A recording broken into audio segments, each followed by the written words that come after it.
Medak BRS parliament అభ్యర్థి వెంకట్రామరెడ్డిని అత్యధిక మెజార్టీతో గెలిపించాలని బొల్లారం మున్సిపల్ పరిధిలో ప్రచారం నిర్వహించిన జిన్నారం మండల మాజీ ఎంపీపీ కొలాన్ రవీందర్ రెడ్డి విస్తృత స్థాయి ప్రచారం చేస్తూ ప్రజల నుంచి వెంకట్రామరెడ్డికి ఓటేసి గెలిపించడం కోసం అపూర్వ స్పందన లభిస్తుందని తెలిపారు. అదేవిధంగా పటాన్చెరు ఎమ్మెల్యే గూడెం మైపాల్ రెడ్డి ఆదేశాల మేరకు బొల్లారం మున్సిపాలిటీ పరిధిలో బీఆర్ఎస్ పార్లమెంట్ అభ్యర్థి వెంకట్రామరెడ్డికి మద్దతుగా ఇంటింటి ప్రచారం నిర్వహించి వెంకట్రామరెడ్డికి ఓటు వేయాలని అత్యధిక మెజార్టీతో గెలిపించాలని ప్రజలను కోరడం జరిగింది. ఈ కార్యక్రమంలో పలువురు బీఆర్ఎస్ కార్యకర్తలతో పాటు మాజీ వార్డు మెంబర్ శారద, మహిళలు పెద్ద సంఖ్యలో పాల్గొన్నారు. ప్రతి వార్డులో మారుమోగుతా ఉంది.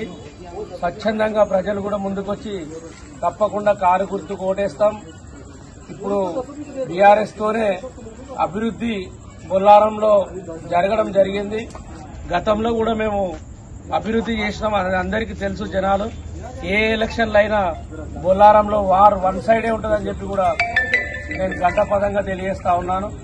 అదేవిధంగా రేపు 13వ తారీఖు నాడు జరగబోయే పార్లమెంట్ ఎలక్షన్లో గతంలో మనము పోయిన ఎలక్షన్లో ఎమ్మెల్యే గారికి మైపాల్ రెడ్డి గారికి ఏదో విధంగా మెజార్టీ ఇచ్చామో రేపు 13వ తారీఖు జరగబోయే ఎలక్షన్లో కూడా అదేవిధంగా మెజార్టీ ఇచ్చి బొల్లారం గ్రామం, బొల్లారం మున్సిపాలిటీని ఎమ్మెల్యే గారి దగ్గర, ఎంపీ గారి దగ్గర, బీఆర్ఎస్ నాయకుల దగ్గర మంచిగా వచ్చే విధంగా చూస్తాం. తప్పకుండా వాళ్ళ సహకారాలు తీసుకొని అభివృద్ధి చేస్తాం.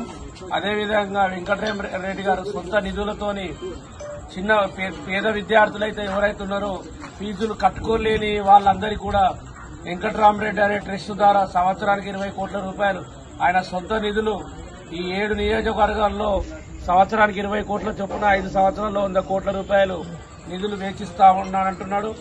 ఎవరైతే ఐఏఎస్, ఐపీఎస్ కోచింగ్ కూడా తీసుకున్నట్టయితే తప్పకుండా పొటెన్షియల్ నియోజకవర్గంలో ఒక సెంటర్ ఏర్పాటు చేసి వాళ్ళందరికీ కూడా ఫ్రీ కోచింగ్ ఇప్పి మరిన్ని అప్డేట్స్ కోసం మా ఛానల్ ని సబ్స్క్రైబ్ చేయండి.